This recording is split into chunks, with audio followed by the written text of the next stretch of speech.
probinsya ng Luka, ang lumayo ng Maynila, ang naging kapalaran, isang kahig isang tuka. Ang una kong trabaho'y talagang nakakahiya, ang istambay ko'y laluma na mumulot ng kandila. At dyan ako ay umasenso sa kandilang iniipon ko, ibininta ko sa Binondo, nabili ng tig-8 ang kilo. Kay hirap pala ng negosyo na pinupulot sa may sementeryo. Ang naging bahay kong bungalow ay laging dinadalaw ng multo, aray. Kahit saang kwarto ako matulog, pintuan ko'y laging dinakalabog. Mga multo ay pumapasok at sa akin nakapalibot. Ang ginawa ko'y tumalon at tumakbo hanggang makarating sa Maritero.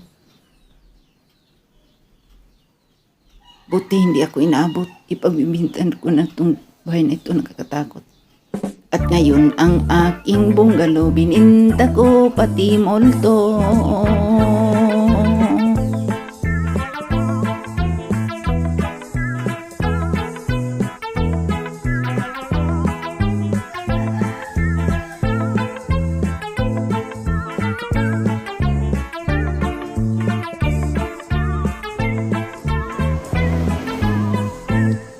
At dyan ako ay umasenso sa kandilang iniipon ko, ibininta ko sa Binondo, nabili ng tig-18 ang kilo. Ay hirap pala ng negosyo na pinupulot sa may sementeryo.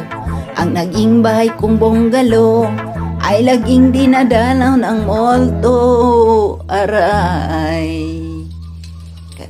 Kahit saang kwartong kumatulog, pintuan ko'y laging dinakalabog.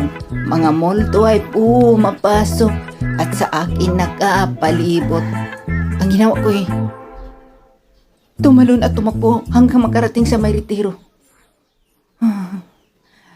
Buti hindi ako inaabot. Ipagbibili ko na lang itong bahay na ito, nakakatakot eh. At ngayon ang aking bungalow bininta ko, pati multo.